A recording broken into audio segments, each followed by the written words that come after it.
Assalamualaikum warahmatullahi wabarakatuh. Perkenalkan, nama saya Yulia Kolbi Agnia, bisa dipanggil Yulia, dengan NIM 20422 Prodi Pendidikan Agama Islam, Fakultas Ilmu Agama Islam, Universitas Islam Indonesia, akan mempresentasikan dalam bentuk video untuk ujian akhir semester 6 genap, mata kuliah Sejarah Kebudayaan Islam. Baik, terima kasih. Saya di sini akan menjelaskan tentang materi kelas 7 MTS yang berjudul atau bertema Ragam Kondisi Arab Sebelum Pra-Islam atau biasa disebut kondisi masyarakat pra-Islam. Bisa dimulai ya teman-teman. Bismillahirrahmanirrahim. Yang pertama ini ada aspek sosial. Kehidupan masyarakat Arab pada masa pra-Islam dikenal dengan sebutan zaman jahiliyah. Zaman jahiliyah adalah zaman kebodohan atau kegelapan terhadap kebenaran.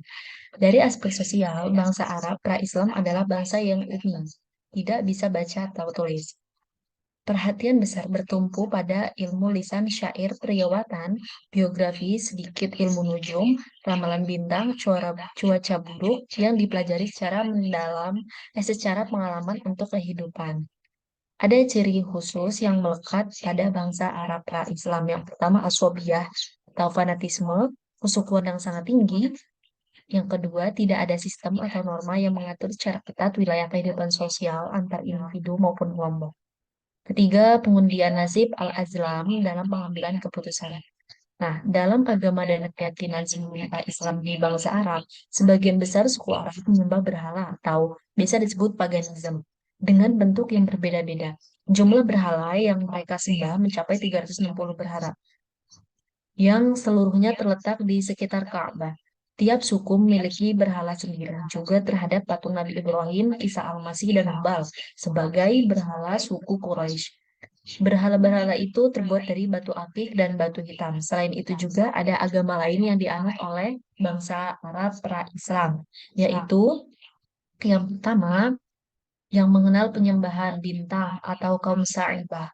Yang dua, ada penyembahan api, biasa disebut Majusi. Yang tiga, ada orang penganut agama Samawi seperti Yahudi, Kristen, Hanifiyah, atau agama Ibrahim yang mengajak mengesahkan Allah, beriman kepada hari kebangkitan, pahala, dan siksa. Nah, orang Arab jahiliyah mempunyai agenda tahunan setiap bulan Dzulhijjah melakukan tawaf.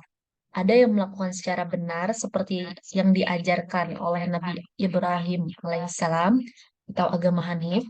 Ada juga yang menyimpang dengan cara telanjang atau setengah telanjang. Mereka juga melaksanakan kurban. Darahnya dipersembahkan kepada Tuhan. Aspek ekonomi untuk bangsa Arab sebelum pra-Islam, dari aspek ekonomi, kebanyakan bangsa Arab di semenanjung Arabia saat itu berprofesi sebagai pedagang. Berlaku hukum layak pasar liberal. Pemodal besar akan selalu menang dan menjadi tuan bagi orang miskin yang tidak melunasi hutangnya. Para konglomerat itu gemar mengumpulkan harta dan menghitungnya, serta mengira harta itu akan mengekal dirinya. Quran Surat Al-Humazah ayat 1-3. Ada juga pengembala dari suku Baduy. Kota Mekah merupakan daerah strategis yang menjadi jalur transit perdagangan. Bahkan sebelum ditemukan Tanjung Harapan dan terusan Suez, jalur Arab merupakan jalur potensial untuk distribusi bahan pokok ke Eropa. Ada dua jalur perdagangan. Yang pertama, jalur Shito, musim dingin atau pergi ke Yaman. Jadi pada saat musim dingin ini, semua pedagang itu pada pergi ke Yaman. Dan jalur Shoif, musim panas pergi ke Syam. Dijelaskan pada surat Al-Quraisy dari ayat pertama sampai ayat akhir. Ka'bah menjadi pusat daya tarik kota Mekah sehingga mengundang Abraha dari Yaman mau menguasai dan memindahkannya. Di sini sudah dijelaskan dalam Quran surat Al-Fil ayat pertama sampai ayat 7. Dan untuk aspek politik bagi bangsa Arab sebelum memasuki agama Islam, Mengabdikan diri pada Ka'bah merupakan jabatan prestigius bagi suku-suku Quraisy. Ada pembagian tugas mengurus Ka'bah seperti abad kelima yang dijabat oleh Qusay bin Kilab. Yang pertama ini ada hijabat, penjaga pintu Ka'bah atau juru kunci. Jabatan kehormatan ini selalu dipegang oleh kakek moyangnya Nabi Muhammad SAW. Yang kedua, Syikoya, tugas penyedia air minum khususnya Zam-Zam. Yang ketiga, Rafidho, petugas memberi makan, atau makan bagi jamaah haji yang tidak mampu. Yang keempat, ada Nadwa, petugas memimpin rapat tahunan. Yang kelima ada Liwa, petugas penyeru untuk berperang dan pemegang panji yang dipancangkan di tombak. Yang terakhir, ada Panglima Pang, biasa disebut Oyida. Nah, dan untuk bangsa Arab sebelum Islam dalam perkawinan ini, dalam aspek hubungan keluarga ada beberapa bentuk pernikahan. Di antaranya yang bisa dilakukan pada masa itu, seorang wanita dilamar dari orang tuanya. Lalu sang pelamar memberi mahar, kemudian akad nikah antara calon suami dan wali setelah calon mempelai wanita diminta izin dan ridho serta disaksikan oleh para saksi. Akad inilah yang masih tersisa dari ajaran Nabi Ibrahim. Ada juga berbagai bentuk pernikahan lain yang sebenarnya sama dengan perzinahan, lalu dibatalkan oleh lisan. Praktik poligami sudah menjadi kebiasaan pada saat itu tanpa mengenal batas. Ada pernikahan istibdo. Suami meminta istrinya untuk berhubungan badan dengan laki-laki mulia untuk mempunyai kelebihan sesuatu tujuannya untuk mendapatkan gen, sifat, atau keturunan umat. Yang kedua, ada rampun poliandri. Setelah hamil, si wanita akan memanggil para suaminya lalu menunjuk salah satu yang ditunjuk tak boleh menolak.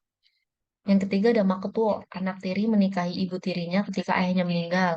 Yang keempat ada badal, tukar tukar menukar istri tanpa ada perceraian terlebih dahulu.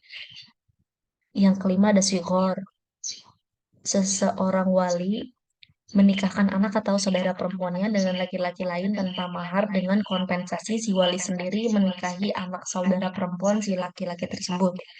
Dan yang terakhir ada khadan, nikah secara sembunyi-sembunyi, tahu kumpul kebo. Nah, dalam muamalahnya sendiri, praktik riba juga tersebar di antara mereka, bahkan menganggapnya lebih penting dari jual beli karena keuntungan dalam jual beli belum pasti, sedangkan riba sudah pasti.